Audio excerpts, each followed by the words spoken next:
basically I'm working with stoneware, and I've got it wedged and rounded. What's the general purpose of the potting wheel? Oh, the general purpose would be basically to throw even cylinders, which you can later use to, sculpt or make cups and bowls and plates out of. You can make a whole bunch of nifty things out of this. So it just gives symmetry. Yeah, makes it easier. For me, this was like one of the first things I realized I'm really good at. Much better than freehanding anything. So, How long did it take you to kind of pick this up? About a week after we started. Standard answer is it takes 7 years to be a potter. To be proficient? Wow. I don't know if I've got that kind of time.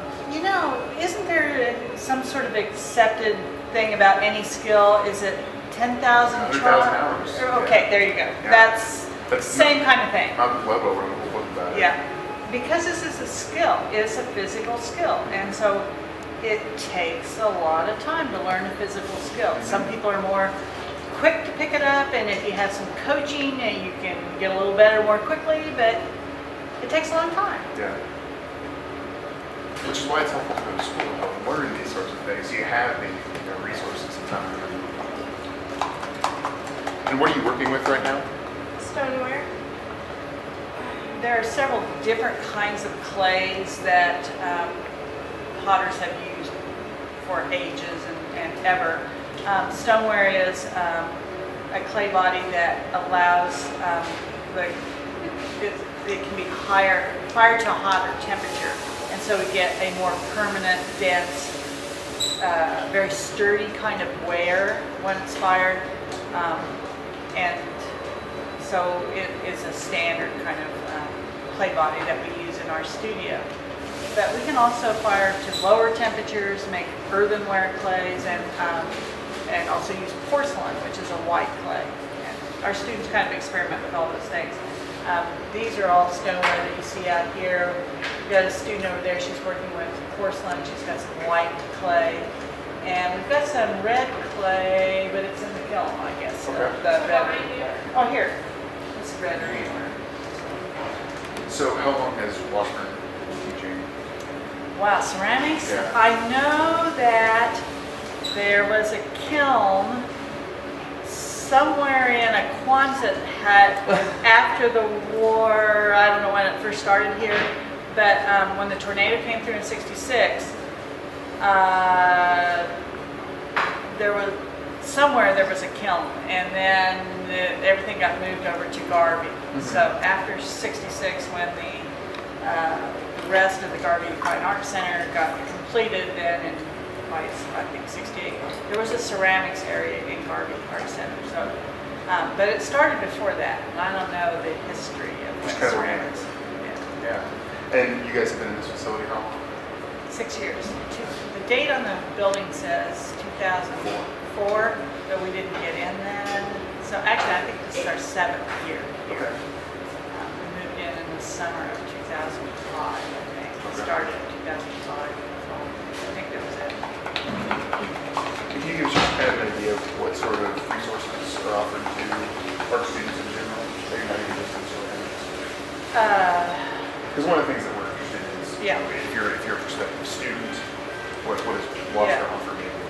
We have actually one thing that's very special that we have in the art department. We offer an incoming freshman. There's one scholarship offered to an outstanding freshman.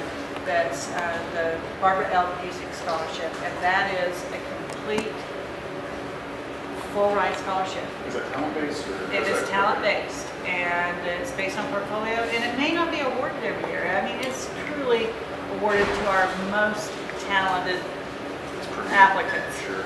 And it is tuition, room and board if they live on campus, money towards art supplies for the duration of their degree. So it's a very special thing. And the people who have received that award are truly our outstanding artists, and they've done some really fine work. They're very talented people. But we also have other art scholarships, and we give out probably between I don't know, 15 to 20 art scholarships from other endowed and scholarship funds, and those are they must reapply every year. Sure. And so, a certain number go to freshmen, and then others go to upperclassmen. So the first job that she did, she had to center the clay, and now then she opens it, and now she's raising it to make the clay come up and begin to take form. Okay. And as students get more proficient, then they can work with larger amounts of clay and make larger forms. So what's the most complicated thing you've made out of clay so far? I think my sake bottles. Yeah, I would agree. Is Where, that just because of variation of shapes? Or? yeah, because mine go up like 2 bowls like this. So mine go around my table. But it was difficult because at first I tried to do it by forming the clay like this, and I work with porcelain, and so it's too heavy, and so it kept collapsing on itself and would frustrate me. And then Linda showed me you can form by doing it in the middle and raising, squeezing, raising, and then doing it again. Sure. And I finally got it. So. Throwing on the wheel is just one of the basic skills of forming clay, and it's not about turning everyone into a potter, because many students are not interested in making utilitarian forms. But learning these skills allows you to make a lot of shapes this is one of the quickest ways to form clay. And so someone might take these cylinder forms, put them together, and combine them into some sort of panel sculpture. Or they might learn to make big bowl shapes and then use those in some other way in sculptural applications. Sure. So there's just basic content that goes on in Ceramics 1 and Ceramics 2, teaching basic skills that then the students are able to use in whatever application that they wish. I imagine it probably goes the other way to do the shape and try to play around in